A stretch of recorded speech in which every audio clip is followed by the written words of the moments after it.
강 변호사님은 왜 프로보노에 오셨어요? 돈 버는 게요 최고로 공익이라니까요. 진짜! 개꼰대! 누굴 고소한다고? 하나님, 손해배상을 받고 싶어요. 안 된다고 했다. 전 이 세상에 살아있는 것 자체가 손해라고요. 비록 이기지는 못하더라도 재판이 무슨 불우유토끼 공개 방송입니까? 웅산그룹 최웅산 회장을 고소하여 법정에 세우도록 하겠습니다. 프로보노 2화 재미있게 보셨나요? 안 보셨다면 지금 바로 보고 오세요. 놓치기엔 너무 아까운 드라마거든요. 티빙과 넷플릭스에서 바로 보실 수 있습니다. 프로보노는 출세에 목맨 속물 판사가 자신도 모르는 뇌물로 인해 억울하게 법복을 받게 되고 본의 아니게 공익 전담 변호사가 되어서 사건을 해결해 나가는 사이다 법정물입니다. 아직 1, 2화밖에 방영되지 않았지만 몰입감도 너무 좋고 매우 흥미진진하더라고요. 전직 판사인 문유석 작가가 극본을 썼는데 저는 솔직히 문유석 작가의 이전 작품들보다 프로보노가 훨씬 재미있는 것 같아요. 저는 사실 프로보노에 큰 기대는 없었는데요. 뭐랄까 좀 뻔하게 그려지는 이미지가 있잖아요. 전직 판사가 졸지에 공익 전담 변호사가 되면서 벌어지는 엉뚱한 이야기. 휴머니즘과 코믹, 신파 같은 게 적당히 버무려진 밍숭맹숭한 착한 맛 드라마가 아닐까 생각했습니다. 와, 그런데 뚜껑을 열어보니 뻔할 거라는 제 예상과 많이 다르더라고요. 아는 맛이긴 한데 절대 뻔하지는 않아요. 이야기를 풀어가는 방식이 몹시 흥미진진하고 법과 생명을 대하는 자세가 매우 진지하면서도 합리적이어서 다시 생각해볼 여지가 많은 드라마 같아요. 거기에 법조인이 아니라면 알지 못했을 여러 가지 디테일도 돋보여서 현장감이 아주 끝내줍니다. 재판 과정에서 시원한 팩폭으로 사이다를 듬뿍 안겨주는 것도 마음에 쏙 들었고요. 프로보노는 라틴어 문구인 공익을 위하여 프로보노 퍼블리코의 약자라고 합니다. 변호사가 소외계층을 위해 무료 법률 서비스를 제공하는 행위를 말하죠. 공익 변호사의 세계를 보여주는 이 드라마에 정말 잘 어울리는 제목이라고 생각됩니다. 주인공 강다윗은 정경호 배우가 맡았는데요. 출세를 위해 요리조리 변신도 잘하고 재판에 이기기 위해선 그 어떤 수단도 동원할 줄 아는 머리가 비상한 남자입니다. 정경호는 팔색조 같은 매력을 가진 강다윗 역에 정말 찰떡인 것 같아요. 어떻게 보면 얄미운 구석도 많은 캐릭터인데 하나도 얄밉지 않고 오히려 강다윗을 응원하게 만들거든요. 열정과다 법덕후 공익변호사인 박기쁨 역은 소주연 배우가 맡았는데요. 일단 이미지부터가 착함이 묻어나게 생긴 배우죠. 다윗과 정반대의 가치관을 가지고 있지만 은근 다윗과의 케미가 쏠쏠한 파트너입니다. 프로보노 팀의 다른 변호사들도 정말 개성이 강하고 사랑스럽습니다. 허허실실 베테랑 장영실, 세상만사 프로 불편러 유난히, 노력형 생계형 황준우 변호사가 프로보노의 팀원들인데요.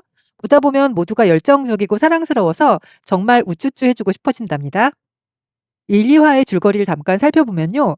서울중앙지법의 부장판사 강다윗은 출세 지향주의의 끝판왕입니다. SNS에 언론까지 잘 이용하여 국민의 응원을 받는 셀럽 판사이기도 하죠. 그렇게 다방면으로 악착같이 노력한 끝에 다윗은 꿈에 그리던 대법관 자리에 성큼 다가서게 됩니다. 하지만 모든 것이 순조롭던 이때 그만 큰 문제가 발생하죠. 자신의 차 트렁크에서 15년 커리어를 한순간에 날려버릴 엄청난 사과상자를 발견하게 된 겁니다. 그 사과상자에는 무려 12억 원이라는 엄청난 돈이 들어있었죠. 다윗은 그 상자에 대한 기억이 전혀 없습니다. 그저 초등학교 동창이라는 김주섭과 만나서 술을 거하게 마신 기억뿐이었죠. 하지만 어이없게도 다윗이 초등학교 동창이라는 김주섭에게 사과상자를 받아드는 영상이 고스란히 남아있습니다. 술에 취해 발생한 사태 같은데 다윗은 전혀 그 기억이 없으니 정말 미스테리하죠. 다윗은 몹시도 억울했지만 결국 그 의문의 사과상자 때문에 판사직을 그만둘 수밖에 없게 됩니다. 게다가 뇌물이 관련된 문제라 바로 변호사 개업도 할 수 없는 난감한 상황에 처하죠. 이때 대한민국 1등 로펌이라는 오엔 파트너스의 대표 오정인이 다윗에게 손을 내밉니다. 하지만 그녀가 제안한 건 출세와는 너무도 동떨어진 수입료 제로, 매출 제로의 공익소송 전문 프로보노 팀의 팀장 자리였죠. 다윗은 자존심이 몹시 상하지만 정인과 거래를 하기로 합니다.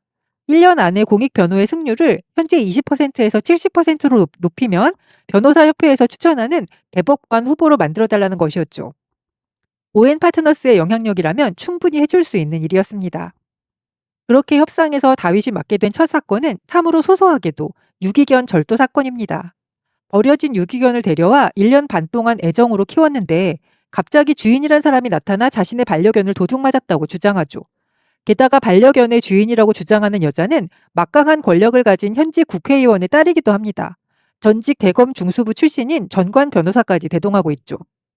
처음엔 상황이 몹시 불리해 보였으나 다윗의 뛰어난 두뇌 회전과 프로보노 팀 변호사들의 열정으로 상황은 반전에 반전을 거듭합니다. 결국 다윗은 전관 변호사 섭외에 증거 조작 같은 방법까지 써서 어떻게 보면 전혀 공익 변호사답지 않은 방식으로 첫 소송에서 승리합니다. 그런데 그게 너무도 통쾌해요. 그리고 이화의 마지막에서 커다란 떡밥 하나가 투척되었는데요. 오정인이 올라탄 차를 유재범이 운전하고 있었던 것이었죠. 유재범은 다윗에게 초등학교 동창 김주섭이라며 사기를 치고 문제의 12억 사과 상자를 넘겨 다윗이 판사직에서 물러나도록 만든 사기꾼입니다. 상습 사기범으로 현재도 지명 수배 중인 질 나쁜 범죄자이기도 하죠. 그런데 그런 유재범과 오엔 파트너스의 대표 오정인이 아는 사이라니 대체 무슨 인연일지 몹시 궁금해집니다. 유재범이 또 다른 무슨 일을 꾸미고 있기라도 한 걸까요? 저는 아마도 다윗에게 징역 10년, 벌금 700억을 맞은 JS그룹 장현배 회장이 그 12억 사과상자 사건을 꾸민 배후일 거라 추측하고 있거든요. 유재범을 시켜서 다윗에게 복수를 하려 한 거라고요. 그런 유재범이 오정인에게 접근한 것을 보면 아무래도 또 다른 무언가가 있는 것 같은데요. 유재범이 오정인을 상대로 사기를 치려는 게 아닌가 싶습니다. 오정인이 유재범을 대표님이라고 부르는 것으로 보아 아직은 그가 사기꾼이라는 걸 잘 모르는 것도 같고요. 하지만 오정인이 그리 호락호락하지는 않을 것 같습니다. 어쩌면 정인이 다윗이 유재범 때문에 판사직에서 물러났다는 것을 알고 그 흑막을 캐려고 유재범에게 접근한 것일 수도 있을 것 같아요. 인물 소개를 볼 때 정인은 겉으로는 냉정해도 속으로는 다윗에게 좋은 감정을 가지고 있는 것 같거든요. 그럼 이제 3화 예고편을 본격적으로 살펴보죠. 강 변호사님은 왜 프로보노에 오셨어요? 돈 버는 게요 최고로 공익이라니까요. 진짜 개꼰대! 다윗은 이제 자신의 실력도 증명했겠다. 본격적으로 폼나는 사건을 찾아 나서는데요. 공익엔 1도 관심 없는 그의 민낯에 팀원들은 당황하게 되죠. 누굴 고소한다고? 하나님이 손해배상을 받고 싶어요. 그리고 갑자기 12세 소년 하나가 사무실로 찾아옵니다. 프로보노 팀 모두를 당황시킨 소년의 소원은 이것이었죠. 저를 태어나게 한 하나님을 고소해 주세요. 하나님을 고소해달라니 황당한 주문이었지만 프로보노 팀원들은 아이의 말을 무시하지 않고 진지하게 받아들입니다. 안 된다고 했다. 전 이 세상에 살아있는 것 자체가 손해라고요. 그리고 정말로 고소해야 할 존재가 누구인가를 제대로 파악하죠. 비록 이기지는 못하더라도 재판이 무슨 불우유토끼 공개 방송입니까? 소년의 이름은 김강훈인 것으로 보입니다. 강훈은 선천성 하지 마비를 앓고 있어 이 세상에 살아있는 것 자체가 손해라고 여기고 있습니다. 그래서 자신을 태어나게 한 하나님을 고소하겠다고 한 건데요. 당연히 처음에 다윗은 재판이 불우이웃 돕기가 아니라며 아이의 의뢰를 무시합니다.